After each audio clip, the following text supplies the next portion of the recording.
అందరికీ నమస్కారం. ఇప్పుడు మనతో మనం ప్రెగ్నెన్సీ వచ్చి బేబీని తీసుకునే వాళ్ళు వాళ్ళ ఎక్స్పీరియన్స్ మనతో షేర్ చేసుకుంటున్నారు. ఇది ఇక్కడ వచ్చిన వాళ్ళకి కామన్గా నాకు ఈ ఒక బయట అందరికీ ఏదో ఒక ప్రెగ్నెన్సీ వచ్చేసింది, ఏదో ఒక బిడ్డ పుట్టేసింది, అక్కడికి అయిపోతుంది. కానీ మనకి మంచి బిడ్డనే కావాలి. ఆ మంచి బిడ్డని తయారు చేసేదానికి మనల్ని మనం శారీరకంగా ముఖ్యంగా మానసికంగా సంసిద్ధం చేసుకుంటే ఆ బిడ్డ అనేది మన అనుకున్న రీతిలోనే హ్యాపీగా ఈజీగా వచ్చేస్తుంటుంది. ఇప్పుడు హర్షిత మనతో తన ఎక్స్పీరియన్స్ షేర్ చేసుకోబోతున్నారు. Good morning. బాబుకి 1 year అయింది మొన్ననే. సో తన ఎక్స్పీరియన్స్ ఇంతకుముందు కూడా ఒక వీడియో చేసినారు. కానీ ఇప్పుడు బేబీ ఎక్స్పీరియన్స్ ఎప్పటికంటే ఈ విత్తనం అనేది మనం ఒకసారి ఆ విత్తనం బాగున్నప్పుడు ఆ ఫ్రూట్స్ అనేది ఖచ్చితంగా అదే బాగుంటుంది. ఏదో ఒక విత్తనం వేసేసి మనం అంత ఎరువేస్తాం, నీళ్ళేస్తాం, మంచి స్కూల్కి పంపిస్తాం, ఇవన్నీ అయితే కాదు. ప్రెగ్నెన్సీ రాకముందే ప్రెగ్నెన్సీలోనే అది వేసేటప్పుడు ఆ రిజల్ట్ ఎట్లా ఉంటుంది? Good morning madam. Good morning అందరికి. First of all thank you so much madam. ఈ హాస్పిటల్ వల్ల, మేడం వల్ల, సార్ వల్ల అండ్ అందరి స్టాఫ్ వల్లే నేను ఇప్పుడు ఇంత హ్యాపీగా ఉన్నానంటే ఈ హాస్పిటలే మెయిన్ రీజన్. యాక్చువల్గా లాస్ట్ టైం ప్రెగ్నెన్సీ డెలివరీ అయిన తర్వాత 1 month తర్వాత నేను ఇలాగే వచ్చి మా ఎక్స్పీరియన్స్ని షేర్ చేసుకున్నాను. అప్పుడు నాకు నా బేబీ గురించి అంత ఎక్కువ తెలియదు, అంటే ఇప్పుడు తెలిసినంత ఇదిగా తెలియదు. ఇప్పుడు మళ్ళీ 1 year అయింది. ఈ 1 year ఎక్స్పీరియన్స్ని కూడా అందరితో షేర్ చేసుకోవాలి, నా బేబీ గురించి అందరికీ చెప్పాలని మళ్ళీ వచ్చాను. నాకు మళ్ళీ ఛాన్స్ కూడా రాదు, నేను మళ్ళీ ఫారెన్ వెళ్ళిపోతున్నాను అని చెప్పి మేడం వాళ్ళు పిలిచిన వెంటనే నా గురించి అందరికీ తెలియాలి, నా వీడియో ఒక్కరికన్నా హెల్ప్ అవ్వాలి అని చెప్పి వచ్చాను. ఫస్ట్ ఆఫ్ ఆల్ నా బేబీ లాస్ట్ ఇయర్ February 16 పుట్టారు. కరెక్ట్గా 1 year అయింది. నేను ఆ February 16 అన్న డేట్ వింటే అది నాకు కొత్తగా ఏం అనిపించదు. ఎందుకంటే నేను ప్రెగ్నెన్సీ వచ్చినప్పటి నుంచి నేను అనుకుంటున్న డేటే అనమాట. ఈ డేటే నా బేబీ పుట్టాలి, ఈ డేటే పుట్టాలి. ఏదర్ సి సెక్షన్ అయినా పర్లేదు, నార్మల్ అయినా పర్లేదు, నా బేబీ హెల్తీగా ఉండాలి, బేబీ ఈ డేటే పుట్టాలి. అంటే వాళ్ళ ఫాదర్కి నేను ఇచ్చే గిఫ్ట్ అండ్ డేట్ కూడా తను September 16 అయితే కనీసం డేట్ ఇద్దరిది ఒకటే అయి ఉండాలి అని చెప్పి నేను అలా అనుకునేదాన్ని. అలాగే ఖచ్చితంగా కరెక్ట్గా సపోర్ట్ చేసి ఎలాంటి కాంప్లికేషన్స్ లేకుండా ఆ రోజు డెలివరీ అయ్యేటట్టు బేబీ సపోర్ట్ చేశారు. అలాగే టాక్ టు బేబీ గురించి చెప్పాలంటే టాక్ టు బేబీ ఎంత బాగా హెల్ప్ అవుతుంది అనేది నాకు తెలియదు, కానీ మేడం వాళ్ళు చెప్పారు. మేడం వాళ్ళు చెప్తే ఖచ్చితంగా కరెక్టే అని చెప్పి ప్రెగ్నెన్సీకి ముందు నుంచి కూడా మేడం వాళ్ళు ఏం చెప్తే అది, స్టాఫ్ ఏది చెప్తే అది నేను వినేదాన్ని, అలాగే చేయాలి అనుకునేదాన్ని. అలాగే టాక్ టు బేబీ కూడా ముందు నుంచే ప్రెగ్నెన్సీ కన్ఫర్మ్, నాకు ట్రీట్మెంట్ ఇక్కడే తీసుకున్నాను కాబట్టి నాకు ప్రెగ్నెన్సీకి రాక ముందు నుంచే తెలుసు టాక్ టు బేబీ టెక్నిక్ అనేది. అది ప్రెగ్నెన్సీ వచ్చిన ఫస్ట్ మంత్ సెకండ్ మంత్ నుంచే నేను ఫాలో అయ్యాను. ఎలా చెప్పాలో అర్థం కావట్లేదు, కానీ ఈవెన్ చెప్పాలంటే నేనేమి అంత టైమింగ్స్ ఏం ఫాలో అవ్వను. 11 నేను ఆల్మోస్ట్ పడుకునే టైంకి 11 అయిపోతుంది, కానీ నేను నా బేబీకి చెప్పుకునేదాన్ని నువ్వు టైమింగ్స్ ఫాలో అవ్వాలి అని చెప్పి. తను ఎగ్జాక్ట్గా నైట్ 8 అయిందంటే ఖచ్చితంగా పడుకుంటాడు. ఎక్కడున్నా కూడా 8 అయిందంటే ఖచ్చితంగా నిద్రపోతాడు. మార్నింగ్ 5కి లేస్తాడు. ఆ టైమింగ్స్ అనేది ఎవరితో, అంటే పక్కన వాళ్ళ కిడ్స్ని ఎవరిని చూసినా నైట్ మా బాబు 12కి పడుకుంటాడు, 1కి పడుకుంటాడు అని చెప్తుంటారు. కానీ నాకు అలాంటి ప్రాబ్లం ఏం లేదు. నైట్ 8కి పడుకుంటాడు, మార్నింగ్ అయితే 5 or 6 కల్లా ఖచ్చితంగా లేసేస్తాడు. ఇది టాక్ టు బేబీలో నా బేబీ నా మాటలు ఎంత బాగా విన్నాడు అనేది చాలా మీకు కనిపిస్తుంటుంది. అలాగే ఇంకా టైంకి లేస్తాడు, టైంకి నిద్రపోతాడు, ఫీడింగ్ కూడా కరెక్ట్ టైంకి తీసుకుంటాడు. 2 hours ఒకసారి, తను కొంచెమే తీసుకుంటాడు కానీ 2 hours ఒకసారి ఖచ్చితంగా, అది ఫుడ్ అవ్వచ్చు, ఏదో ఒకటి వాటర్ అవ్వచ్చు, ఏదైనా 2 hours ఒకసారి ఖచ్చితంగా తీసుకుంటాడు. అలాగే చాలా హెల్తీగా ఉండాలని ఎక్కువ చెప్పుకునేదాన్ని. ఎంత హెల్తీగా ఉంటాడంటే నాకే అప్పుడప్పుడు చూస్తుంటే చాలా షాకింగ్గా ఉంటుంది. ఈవెన్ కేక్ పెట్టినా తినడు, ఒకవేళ తిన్నా జస్ట్ ఒక్కసారి పెడితే యాక్సెప్ట్ చేస్తాడు అంతే, కానీ తర్వాత పెడితే ఖచ్చితంగా ఊసేస్తాడు మేడం. అవన్నీ చూస్తుంటే ఇంత హెల్ప్ అయిందా, ఇంకా అందరికీ హెల్ప్ అవ్వాలి, ఇంకా అందరికీ రీచ్ అవ్వాలి అని నేను అనుకుంటూ ఉంటాను. అలాగే నేను సిసింద్రి సాంగ్ బాగా వినేదాన్ని. నైట్ టైం 10కి బాగా మూమెంట్స్ తెలిసేవి. నేను నైట్ 10కి చాలా బాగా మాట్లాడేదాన్ని. ఆ టైంకి నేను మాట్లాడకపోయినా నాకు మూమెంట్స్ తెలుస్తుండేది, ఇంకా మాట్లాడట్లేదు ఏంటి అని చెప్పినట్టు. ఆ టైం సిసింద్రి సాంగ్ విని మాట్లాడుతూ ఉండేదాన్ని. ఆ సాంగ్ వింటున్నప్పుడు కూడా నా బాబు ఇలానే ఉంటాడేమో, బాబు పాప అయితే నేను అస్సలు అనుకోలేదు. ఎవరు పుట్టినా ఇలాగే ఉండాలి, ఇంత క్యూట్గా ఉండాలి అనుకునేదాన్ని. ఆ సాంగ్ అయితే చాలా ఇష్టంగా విన్నాను. ఆ సాంగ్కి ఎంత బాగా రియాక్ట్ అవుతాడంటే మొన్న ఫంక్షన్కి వచ్చినప్పుడు కూడా మేడం వాళ్ళు అందరూ చూశారు. ఎంత ఏడుస్తున్న బాబు కూడా ఆ సాంగ్ పెట్టంగానే కామ్ అయిపోయాడు. అలాగా ప్రతి ఒక్క టెక్నిక్ మేడం వాళ్ళు ఎంతో ఆలోచించి ఎంతో ఎక్స్పీరియన్స్తో కొన్ని చెప్తారు. అదంతా మనం ఏముందిలే ఇదంతా నిజమేనా అనిపిస్తుంది, కానీ అది ప్రతి ఒక్కటి నేను చాలా ఎక్స్పీరియన్స్ చేశాను. వాటన్నిటి వల్ల చాలా చాలా హ్యాపీగా ఉంది కదా. అంటే ఆ ఫంక్షన్ అప్పుడు అందరిని చూసి అది కొంచెం ఇదే ఏడవడం స్టార్ట్ చేశారు. ఏం చేసినా ఆపలేదు. అవును, కానీ ఆ సాంగ్ అది చెప్పు, ఆ సాంగ్ అలా ప్లే చేయండి అని చెప్పిన వెంటనే అందరూ స్టాఫ్ అండ్ మేడం వాళ్ళు చూసి చాలా షాక్ అయిపోయారు.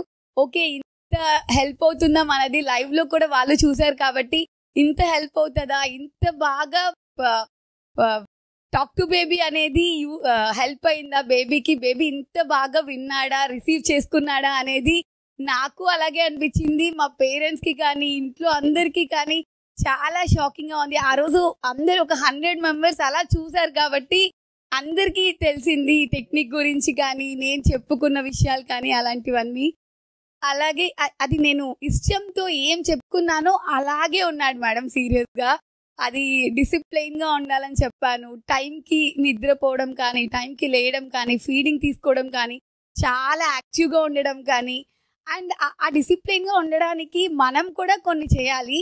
అంటే నేను కూడా టైమింగ్స్ ఖచ్చితంగా ఫాలో అవుతాను మేడం. ఎందుకంటే పిల్లల్ని బయటికి తీసుకెళ్లాలంటే నేను వాడి టైం ఇదే, నేను ఈ టైం వరకే వస్తాను అని చెప్పేస్తాను. సో ఒక్కొక్క రోజు ఒక్కొక్క టైమింగ్ తనకి అలవాటు చేస్తే తను కూడా డిస్టర్బ్ అవుతాడని చెప్పి మనకు కూడా అంత డిసిప్లైన్ గా పెంచితేనే వాళ్ళు డిసిప్లైన్ గా ఉంటారు. సో ఇలాంటి వాటికి మదర్స్ మెయిన్ రోల్ మనం ఇవ్వాలి. వాళ్ళు ఉండట్లేదు, మనం చెప్పినట్టు వినట్లేదు, ఈ టైంకి నిద్రపోవట్లేదు అంటే మనం కూడా దానికి సపోర్ట్ చేయాలి. మనం కూడా వాళ్ళ టైమింగ్స్ కి అలాగే ఉండాలి. ఎక్కడికి వెళ్ళినా ఏం చేసినా వాళ్ళ టైమింగ్స్ వాళ్ళ గురించి ఆలోచిస్తే వాళ్ళు కూడా అలాగే మనం చెప్పినట్టు వింటారు. నువ్వు నైట్ టైం బాబు ఫీడింగ్ లేడా, లేదా లేచి ఫీడింగ్ తీసుకొని ఏడుస్తాడు మేడం. ఫీడింగ్ ఇవ్వగానే నిద్రపోతాడు. నైట్ ఎన్నిసార్లు లేస్తాడు? నైట్ అంటే ఇప్పుడు 1 year కదా మేడం. అంతకు ముందు 1 time 2 times 3 times అలా డిపెండ్స్ మేడం.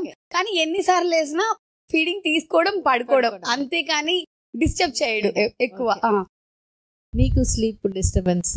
నాకు స్లీప్ ఎప్పుడు డిస్టర్బెన్స్ లేదు. జస్ట్ పాలు ఇవ్వడం పడుకోవడం తప్ప స్లీప్ డిస్టర్బెన్స్ లేదు. ఈ 1 year నేను ఈ జర్నీని మా హస్బెండ్ లేకుండా కూడా ఎంత బాగా ఎంజాయ్ చేశానంటే అంత బాగా ఎంజాయ్ చేశాను.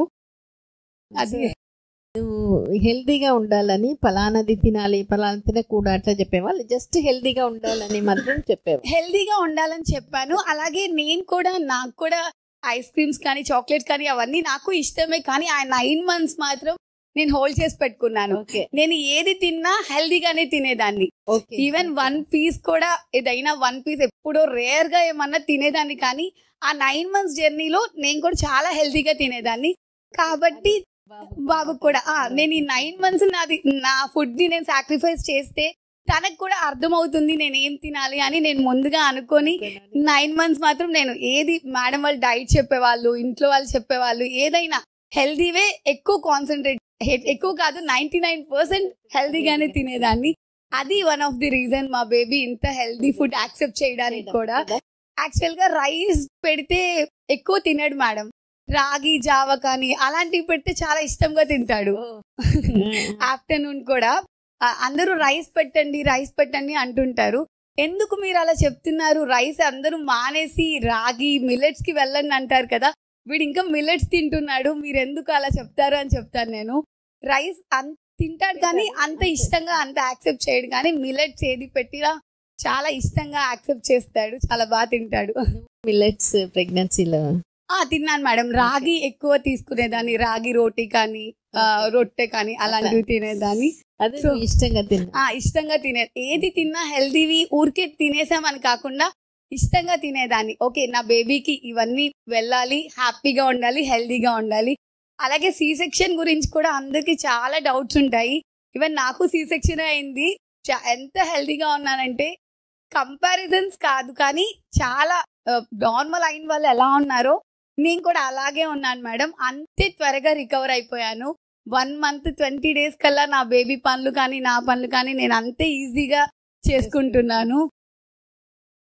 చాలా సంతోషం. అంటే నేను ఎప్పుడు చెప్తుంటాను 9th month వచ్చేటప్పుడు బేబీ ఫీడింగ్ బాగా తీసుకోవాలి, నైట్ నిద్రపోవాలి. ఇది రెండు కానీ బాగా చేసేసుకుంటే పెంచడం కష్టం లేదని.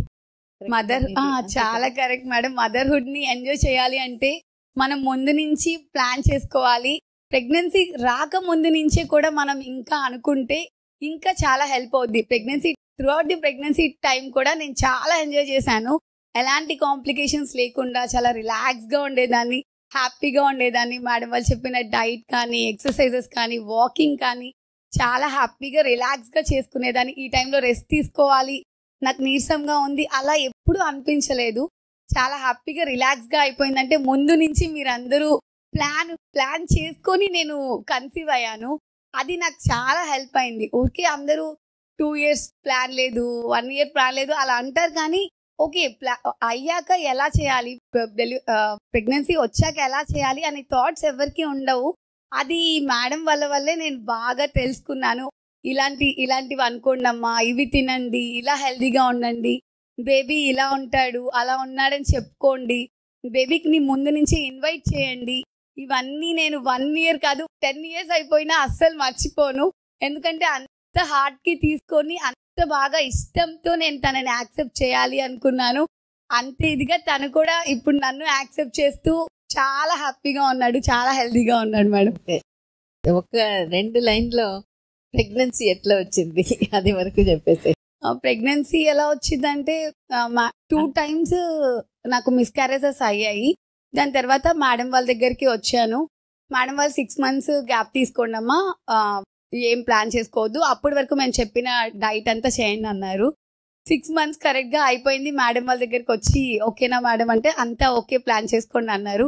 ఒక 2 months లోనే వచ్చేసింది. 2 months లోనే కన్సీవ్ అయిపోయాను.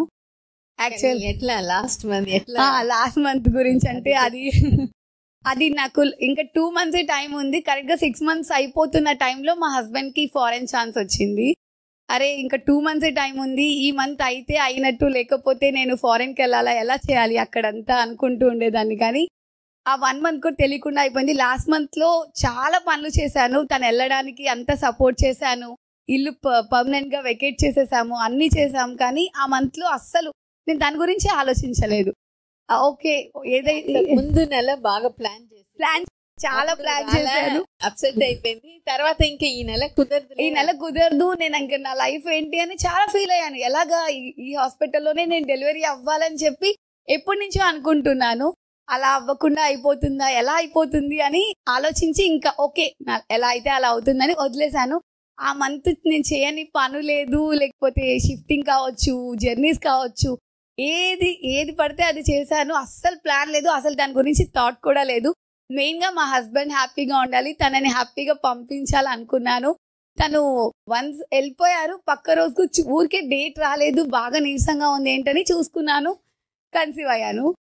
అసలు చాలా మిక్స్డ్ ఎమోషన్స్, అవి ఎలా చెప్పాలో కూడా అర్థం కావట్లేదు.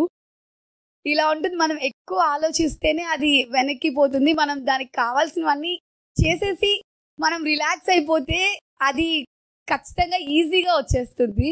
అలాగే మీరు ఏమనుకుంటే అలాగే బేబీ పుడతాడు. కానీ పైన అనుకోవడం కాకుండా బాగా పొట్ట మీద చేయి పెట్టుకొని ఇలాగే ఉండాలి, అలా చేయాలి, అమ్మ ఇలా కావాలనుకుంటుంది అని చెప్పి ఇష్టంతో తనని ఇన్వైట్ చేసిన, తనతో మాట్లాడినా తను ఈజీగా యాక్సెప్ట్ చేస్తారు మేడం.